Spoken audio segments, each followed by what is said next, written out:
On se retrouve pour un tutoriel pour le Power Walk.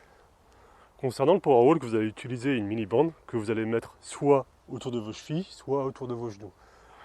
Donc c'est un super exercice pour travailler le moyen fessier, car c'est une abduction des hanches, c'est-à-dire que le genou s'écarte de l'axe du corps. Mais vu l'intensité, notamment avec des élastiques aussi épais celui-là, le long fessier va aussi participer. Alors pour cela, si vous êtes débutant, vous allez commencer autour des genoux. Et là, pour la démonstration, on va le faire autour des chevilles.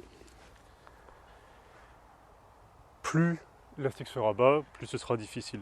Alors, pour vous mettre en place, vous allez mettre les fesses en arrière, pencher le buste vers l'avant, fléchir légèrement les genoux, garder les tibias à la verticale et les pieds parallèles.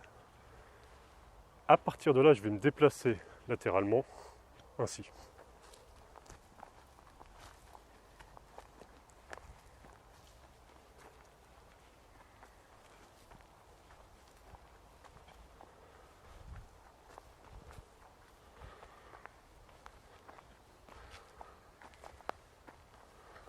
Alors, voilà l'exercice.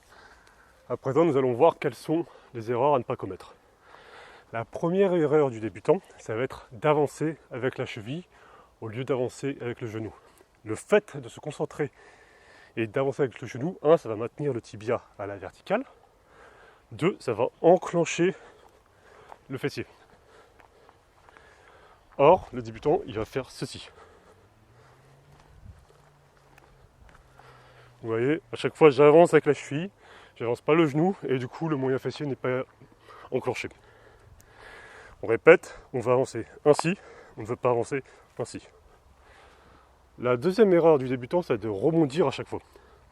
C'est-à-dire que, au fur et à mesure de sa progression, il va rebondir en fléchissant les genoux.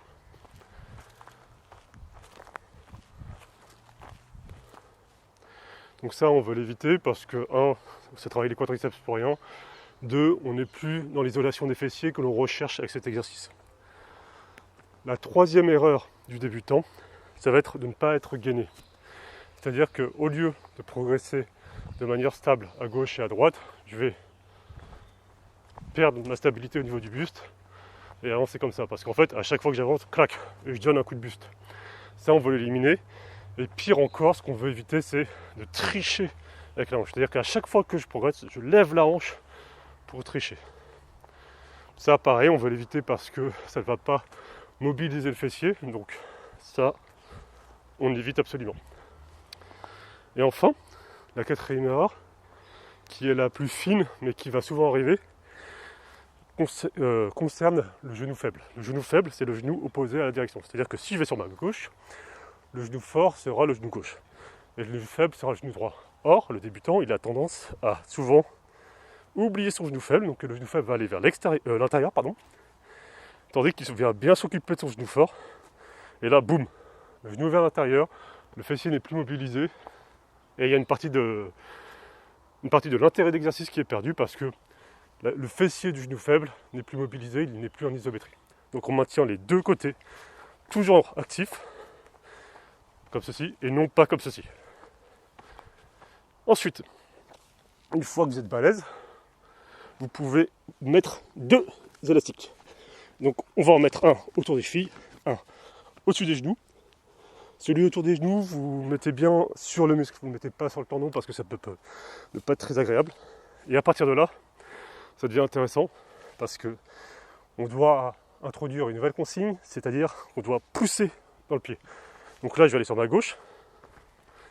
Je vais pousser dans le pied droit de façon à ce que mon genou et mon tibia restent à la verticale et restent dans l'alignement pour bien réaliser l'exercice. Gardez ce fessier actif tandis que celui-là peut bosser. Et là, vous allez voir tout de suite, ça tape méchamment. Voilà. Donc vous n'oubliez pas quels sont les critères de réalisation, quelles sont les erreurs à ne pas faire, comment on progresse. Et je vous dis à une prochaine vidéo. Ciao.